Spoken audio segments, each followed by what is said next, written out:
Hi guys, welcome in. In today's podcast, we'll be discussing a case that was mentioned on CNA. The title is What It Takes to Retire Early in Singapore. And the person being interviewed is Mr. Goh Eng Yeow. Now, Mr. Goh has actually written many articles on Straits Times before in his career.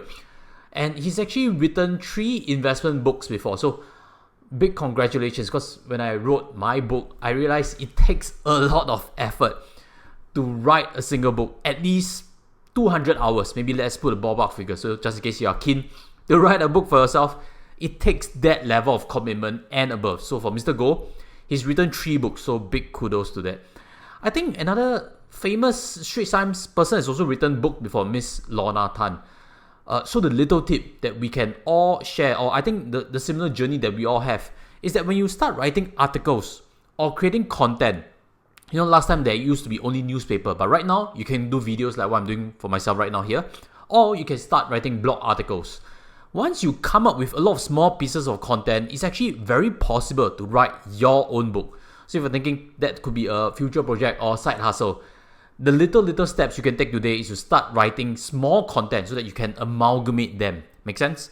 So to write out one piece, 200 pages book in one go is not easy. But rather you break it down to small steps. In future, you can reuse and reposition certain points, and you can actually deliver a very effective book. And that's one of the simplest ways to do it. Now, Mr. Goh Eng Yeow is now retired in his 50s. Previously, he was a full-time journalist, correct? But right now, he's writing only as a freelancer. So I would classify him as a semi-retired, something that I also envision myself to be somewhere in my later years. So there's a lot to learn from him. And for anyone that might be thinking, once you get into retirement phase, do also keep yourself active. Do also pursue things that you are still good at and you can still contribute to society. And that actually is the gist of semi-retirement. You can still make some small pocket money, but the joy of helping people or sharing a message is still priceless. It gives you a lot of purpose in life. So don't go retired and sit on the beach, because that is not fire, which is a key component of today's discussion also. Now, in today's podcast, I'll be narrating some parts that were mentioned in that whole discussion. I'll leave links below, just in case you're curious about it also. But I'll pull out the key parts and give my personal interpretation, what I agree, what I disagree, as well as to add even more value to some of the points that Mr. Goh Eng Yeow has actually mentioned. So without further ado, let's start with what he's mentioned. Financial independence is not about being rich, but being able to attain desired standards of living. Money is important to a point, but it's only a means to an end. Some of the happiest people that he's met before are people who are ordinary. And what was his journey is that he was able to take care of his own family, earn enough, and be with them. So these are key things that he felt very satisfied with. He's also mentioned a term, keeping up with the Jonases, something we've also covered before on this channel. And he shared a story of a friend of his that changes his car every 3 years. Right now, Eng Yeow drives a 12-year-old Toyota Camry and he's not worried about people looking down on him. Now maybe let me pause it there. Eng Yeow, nobody is looking down on you even if you drive a 12-year-old Toyota Camry, because it's a Toyota Camry still. But seriously, jokes aside, it's true also that in the whole finance bucket, car expenses are usually one of the bigger ones. If you change cars every 3 years, you're going to burn a lot of money, because a car's depreciation is not straight line, which means a car worth 100,000 10 years, right? It does not lose $10,000 every year, do note. The depreciation is on a curve. First few years, you lose a lot because new car. So the first few years, depreciation is very steep. If you change new car every 3 years, you could be easily losing 15, 20, 25,000 each year. One best way to keep your expenses low is to use an old car, or don't even use a car. I also agree in what he's mentioned just now, that earning enough and spending enough time with family is very important. That also is something I believe in. But there's also no right answer to things, because you may be listening to this whole discussion being a head of household also with small children, or you may be single and looking to build your own financial independence journey. Everybody's position is different and everybody's belief is also different. I just happen to be a bit more like Eng Yeow and agree that financial independence is not about being rich, but being able to attain the desired standard of living, which means once we can quantify what we are looking for, once we get there, we need to be sufficiently satisfied. I was brought up in a tightly knit family. Family is important, spending time with kids is important, and when I bring them out, sometimes I've met some of you before in malls. So with that, I'll do a quick shout out to my Instagram. I have a Say Hi to Josh campaign, so if you see me in the malls, do take a picture of me also. On the other hand, if I imagine myself to be right now still single without kids, and if my family background is a bit different, maybe my perspective of what is important might also be different. Maybe I might be very motivated to build a big career, and there's also no right or wrong to things. It's what we feel happy achieving in a lot of ways. But the usual complaints I hear on the ground are when people need to, for example, fly overseas for work. Especially when they have young children, it takes time away from the family. It sucks. Going there, it's tiring. You still have to do your meetings over there, and coming back, you still have to do a presentation or catch up with some of the work that's still left behind when you were away overseas.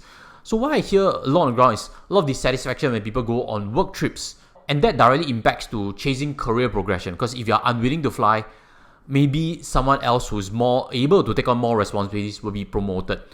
Then the other thing that I hear quite often is also on spouses complaining. One half wants to work a lot, has a lot of ambition. The other half prioritizes family a bit more. So if there's no congruence between couples, there can be certain conflict. Who's priority? So if you're listening to here and you have some of these potential problems, I think the best solution is to always have a lot of communication. Find a way to compromise, because staying together is tough. A marriage between a couple needs ongoing work and ongoing sacrifices. If you agree with that, help me smash the like button and let's get back on to what Eng Yeow has actually shared. His next went to mention, great possession does not mean great wealth, but few wants. In his younger days, he used to hear this 5 C's quite a lot. Car, credit card, condo. I used to hear that quite a lot also. I think on TV it was even mentioned before. And when I was much younger, I did not quite understand the attraction or the pressures of materialism. So now being an adult, maybe not as old as Eng Yeow, I kind of understand. Previously, there's this 5 C's term. It's not mentioned, but materialism in society still exists. He's also shared that when he looks at investment, he looks without the lens of instant gratification. He has a lawyer friend who has actually sold his house in the 2020 COVID market crash, did not buy a house subsequently, and is still currently on the market looking for a home. And of course, prices have since increased significantly. Now, maybe I pause a bit on that. Now, selling a house is a big bet. I so happen to be in this position now because I'm thinking of selling away my HDB flat. My HDB flat is now my investment property because I'm staying in a condo right now.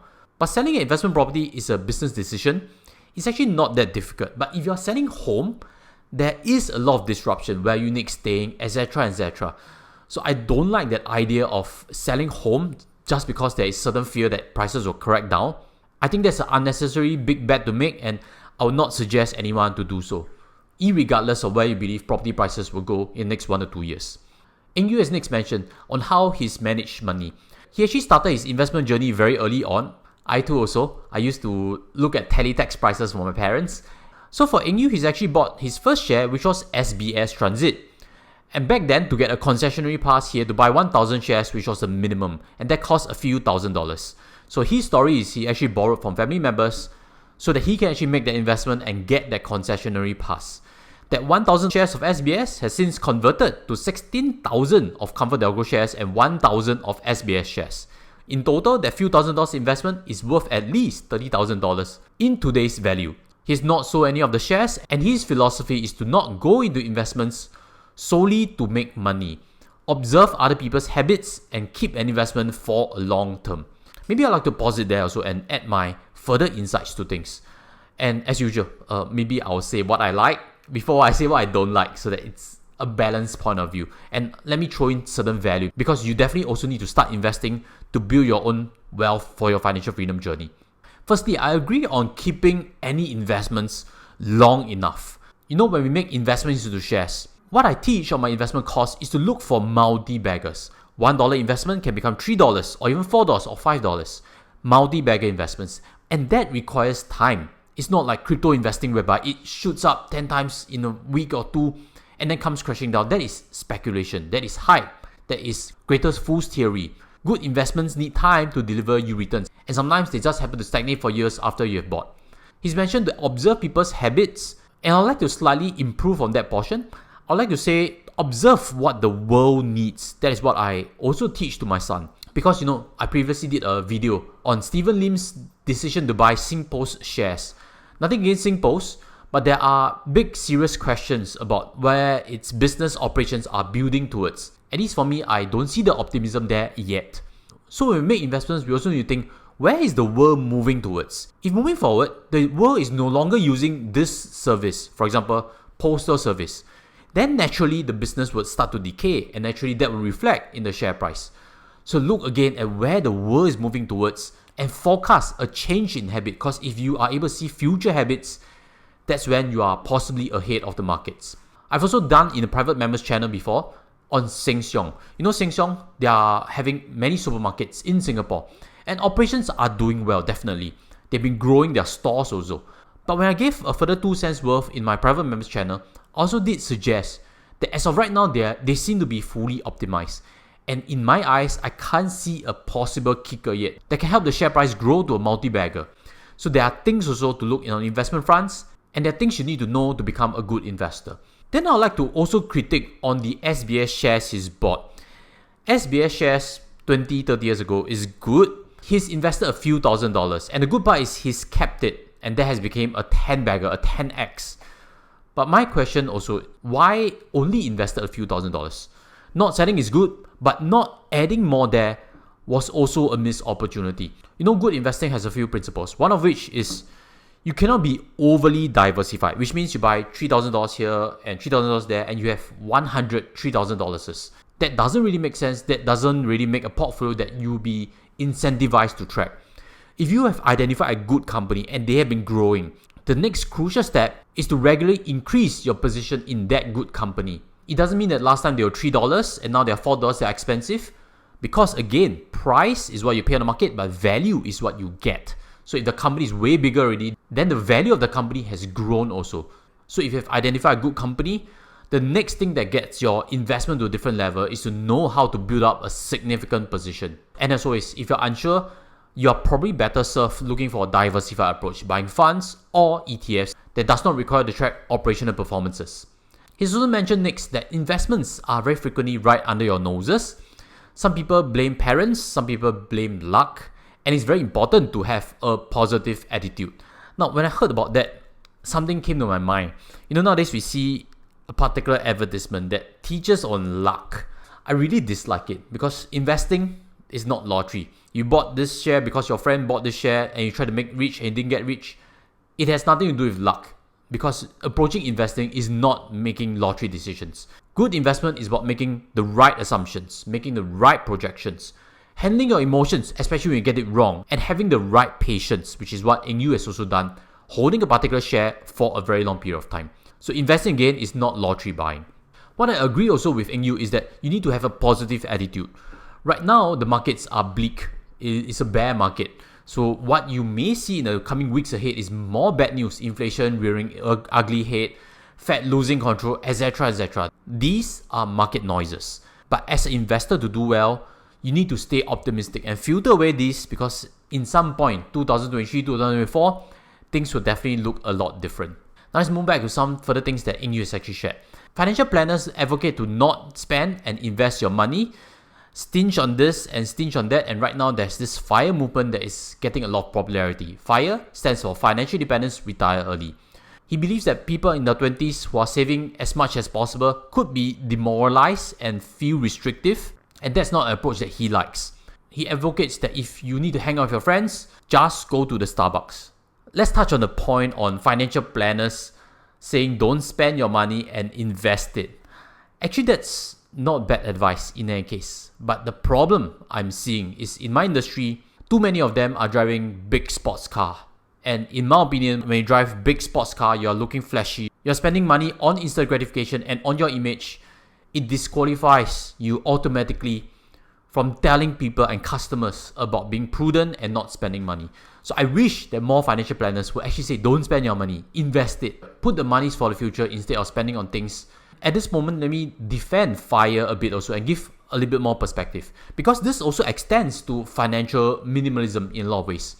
I think there's a bit of misconception, maybe from what I infer from Eng Yeow's tone, that is also a little bit present in his understanding of things. Prudence and being stingy are two different things. So let's define it, because FIRE requires you to be prudent. So what exactly is prudent and what exactly is stingy? Let's draw the lines for it.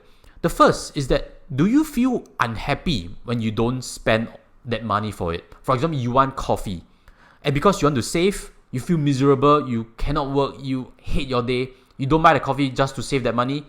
That is stingy. You're making yourself unhappy. So we'll be very clear about it. But prudence actually means if you want a coffee, you can choose a simpler alternative. Instead of Starbucks, you can just go to Ya-Kun. That is being prudent, and you still get that satisfaction. The second is that, do you make people around you unhappy? For example, if your date wants to go for a movie, but you don't want to spend that $12 on a movie ticket, or you say, can you pay for me? Or you say, can you pay for me? And you make the whole outing such an unpleasant one, then that is being stingy because you have made people around you unhappy. Prudence is not about that. Prudence, in fact, is very similar to what Eng Yeow has mentioned right at the start of this whole podcast. Great possession does not mean great wealth, but few wants. So if you do not want an expensive cup of coffee, you can settle for something simple and still get your joy from it. That is being prudent, and that allows you to achieve financial independence, retire early, much easier. Hopefully that has finally clarified the difference between stinginess and prudence. You can be a financial minimalist, but as long as you take care of yourself, take care of people around you, it's perfectly okay to cut down on how much you spend. So again, if you agree, help me smash the like button and press on subscribe, especially if you like content like this that discusses on financial independence and on financial topics that impact each and every Singaporean's lives. I'd like to end off with a few things on what I agree with Eng Yeow, because I think he's shared very generously on what are his thoughts. Obviously, I've disagreed with some points, but I also respect that he has walked the journey and he's willing to take a stand on what he believes in. A big point I agree with him is that internet provides us all a lot of opportunities. You can do business there, you can do a lot of learning there. In YouTube, hopefully I've shared and taught you certain things that will help you in your financial journey. Life will definitely be better many years down and for the next generation. So as always, stay optimistic. There'll be dark periods in everybody's lives, and there'll be dark periods even on the financial markets. And the best way to approach it is to always stay optimistic. With that, I'll sign off for this podcast. Hopefully you've enjoyed it. Thank you for listening in, and I'll see you in the next one. Take care and goodbye.